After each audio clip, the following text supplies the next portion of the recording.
محمد صلاح يستحق اللقطة، محمد صلاح يستاهل اللقطة، راجل نفسيا مش اعظم حاجة، ولكن محمد صلاح عنده مشاكل مع مدرب الاقرع بتاعه في انجلترا، ولكن محمد صلاح يستحق ياخد السوكسي واللقطة، ونقعد نطبل والكراسي من على القهاوي تتكسر والدنيا تخرب علشان محمد صلاح كسب منتخب مصر. لان محمد صلاح مش اي حد، ومرموش اللي بيلعب في السيتي برضه قاعد على الدكه، وجوارديولا ما اعرفش ما بيلعبوش، واحتمال يطلع عاره. اعتقد مصر تفوز على زيمبابوي 2-1.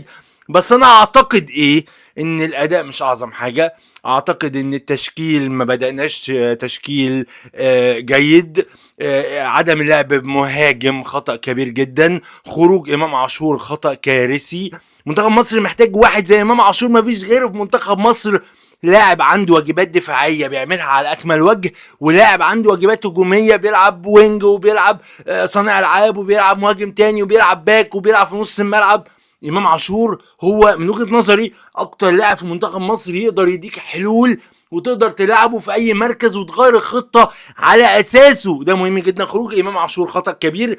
الباكات ما كانتش بتتقدم الشوط الاول، وده افقدنا كتير جدا، لان الوينج هو اللي بيعمل كل حاجه، فهو على الخط لوحده، فده اثر علينا.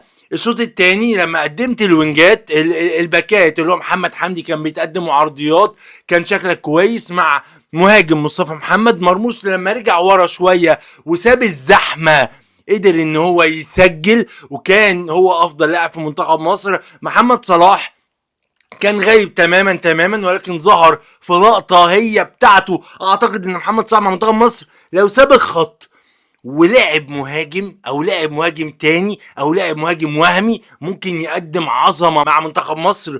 ده من وجهه نظري. ولكن انت كسبت، عندك شخصيه، عملت المنتدى بعد 1-0 خسران، جبت هدفين، كسبت، ما خسرتش حاجه. محمد الشناوي اداء كارثي. مش عيب جدا ان انت تريح محمد الشناوي وتلعب باحمد الشناوي مثلا؟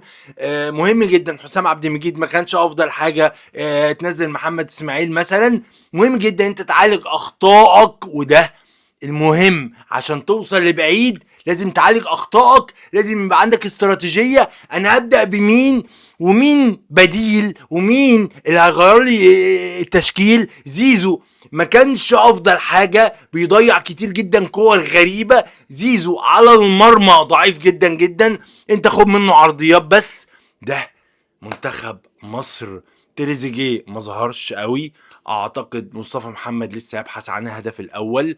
المنتخب يفوز على زيمبابوي. محمد هاني مش ده الباك اللي انا بحلم بيه في منتخب مصر، مش احمد فتحي مثلا.